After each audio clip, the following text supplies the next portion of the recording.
Assalamualaikum warahmatullahi wabarakatuh, saudara sekalian. Kita sekarang melanjutkan kuliah genetika ini dengan materi genetika populasi dan perubahan frekuensi alel.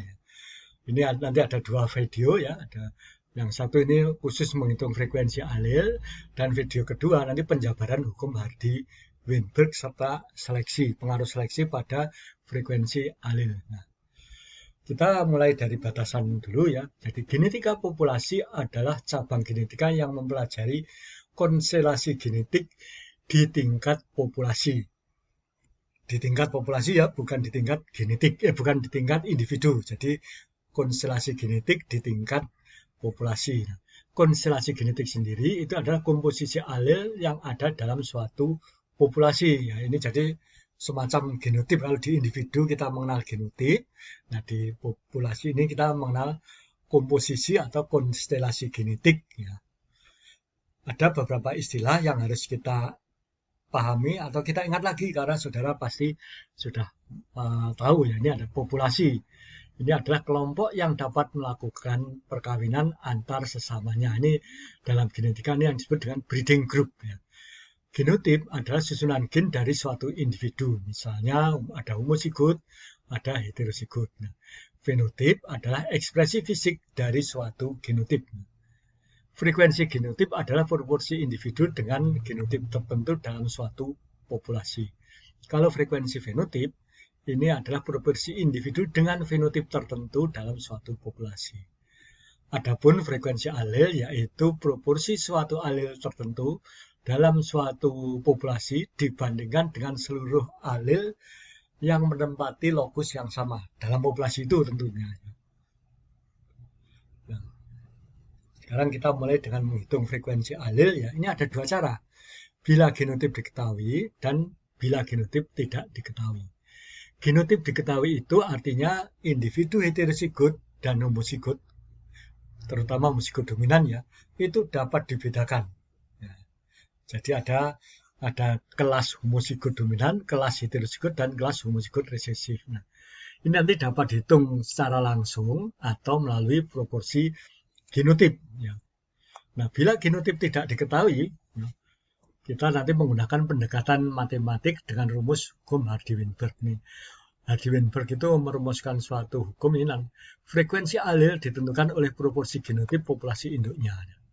Frekuensi alel akan tetap sama dari generasi ke generasi ya, selama tidak ada faktor yang mengubah frekuensi alel tersebut. Nah, pernyataan ini dinyatakan dalam persamaan P plus Q sama dengan 1. Ini kalau dikuadratkan akan sama dengan P kuadrat 2 plus 2PQ plus Q kuadrat sama dengan 1. Ya.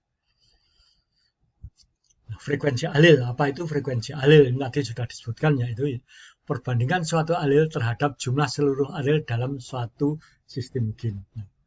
Gambarannya begini, bila dalam suatu sistem gen ya terdapat dua alel A dan B misalnya ya, maka frekuensi alel A adalah jumlah seluruh alel A dibagi jumlah seluruh alel A dan B. Nah, bila ada 3 alel A, B, O misalnya ya ini, misalnya frekuensi alel B jumlah B dibagi jumlah A plus jumlah B plus jumlah O.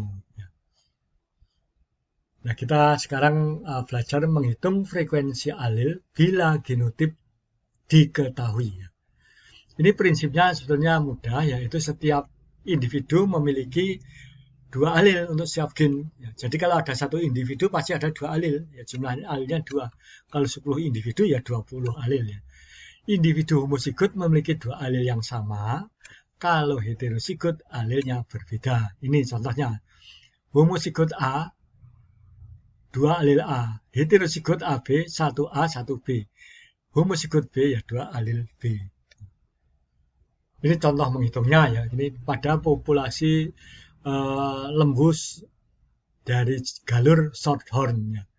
Ini ada 3 warna, yaitu merah, bergenotip R besar homozigot, round bergenotip R besar R kecil, dan putih R kecil ya. Ini karena dapat dibedakan ya berarti kalau round pasti heterozigot ya, kalau merah ya genotip dominan gitu ya.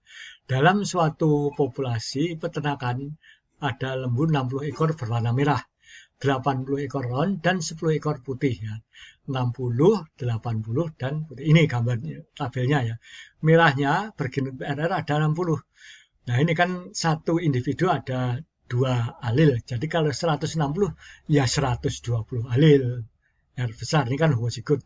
Yang heterozigot 80 dan 80 ya. R besar dan R kecil. Kalau yang putih tadi ada 10, berarti ada 20 ya. Kalau di jumlah ini semuanya ada 300. 150 individu ya 300 alil. Ini rumusnya ya tadi sudah disebutkan ya. Rumus fenotip ya, genotip dan frekuensi alil ini jumlah alil tertentu di suatu lokus dan jumlah seluruh alil pada lokus tersebut. Tadi hitungannya jadi begini. Yang merah ada 60 per 150. Ini proporsi ya. Frekuensi fenotip merah ya. 60 per 0,4, 80, 150, 0,533, 10 per 150, 0,67. Kalau genotipnya sama ya. Ini kebetulan sama ya. Karena dapat dibedakan dengan jelasnya. Pada contoh ini alil R dan jumlah. Ini R besar ada 200 dan R kecil ada 100. Jadi jumlah seluruhnya 300. Frekuensi alil besar itu ada 200 per 300 dengan 0,667. Frekuensi R kecil 100 per 300 sama dengan 0,33. Nah, tadi dapat dikatakan juga bahwa frekuensi alil sama dengan frekuensi homozigot ditambah setengah frekuensi heterozigot. Ini frekuensi homozigotnya 0,4 dan heterozigotnya 0,533 nih. Frekuensi alil R ya 0,4 ditambah setengah 0,533 jadi 0,667. Kalau R kecil 0,067 ini ya ditambah setengah dari 533 sama dengan 0,33 ya. Cocok hasilnya sama dengan yang di sini ya.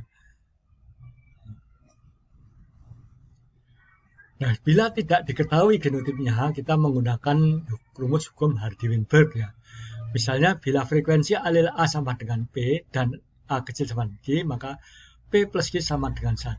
Ya, ini kalau P plus Q sama dengan 1 dikuadratkan ya tetap sama dengan 1. Nah, P kuadrat ini lambang dari homozigot. Ya. Dalam hal ini dominan. Kalau 2PG heterozigot. Q ini juga homozigot tapi di sini homozigot resesif. Nah, kita tahu kita harus mulai dari yang homozigot resesif ya. Karena yang homozigot resesif ini jelas dapat diketahui frekuensi alil A ini kan berarti sama dengan ini ya, frekuensi alil A sama dengan Q ya. Ini sama dengan akar dari frekuensi AA. Ini kan hanya 2 yang diakarkan. Nah, contohnya ini. Pada domba ada yang cebol ya. Cebolnya itu harus homozigot resesif ya. Kalau yang normal itu dapat homozigot dan heterozigot. Nah, dari setiap 100 kelahiran ternak 4 ekor diantaranya cebol. Jadi dari 100 4 diantaranya cebol. Berarti jumlah seluruhnya 100, jumlah yang cebol 4. Nah, cebol itu DD. Jadi cebol itu Q kuadrat 4 per 100 sama dengan 0,04. Frekuensinya ini D kecil ya. Ini tadi ya. Sama dengan akar dari 0,04 sama dengan 0,2. D besar sama dengan P sama dengan 1 dikurangi 0,2. 1 dikurangi Q gitu ya. Sama dengan 0,8. Nah, kalau pada alil ganda bagaimana? Misalnya pada golongan darah ABO yang mudah. Ini yang disampaikan. Jadi tidak PQ sama dengan 1, namun P plus Q plus R sama dengan 1. Dikuadratkan ya. P kuadrat, Q kuadrat, R kuadrat, 2PQ, 2PR, dan 2Q sama dengan 1. Ini contohnya pada golongan darah ya. Pada 135 bergolongan darah A, 39B, 18AB, dan O 108. Nah, ini bila frekuensi alil A dan sama dengan P dan B sama dengan Q serta I sama dengan R, maka O ini sama dengan R kuadrat, sama dengan 0,36. Nah, frekuensi I berarti akar dari 0,36 sama dengan 0,6. Nah, frekuensi A ini harus dihitung ya. A adalah P kuadrat per 2PG. Semuanya ada 135 per 300 0,45. Nah, tapi kemudian kita menggunakan yang 2 PGR ya. Ini A kuadrat plus 2PG dan plus G. Atau A kuadrat plus 2AR, PR, R kuadrat. Ini begini.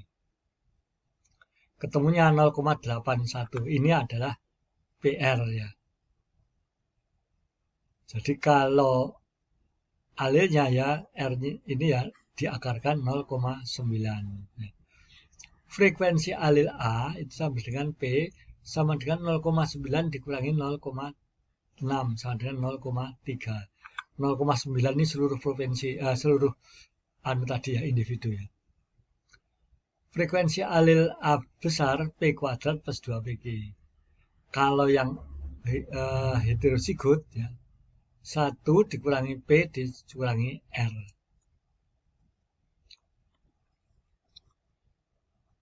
Seringkali dalam menghitung itu harusnya P plus Q plus R sama dengan 1. Tapi jumlahnya itu tidak selalu indah gitu ya. Sehingga kalau dibagi pasti ada pecahan. Hasilnya menjadi tidak sama dengan 1. Ya ini ya. Lebih dari 1. Ini cara menormalisasikan ya.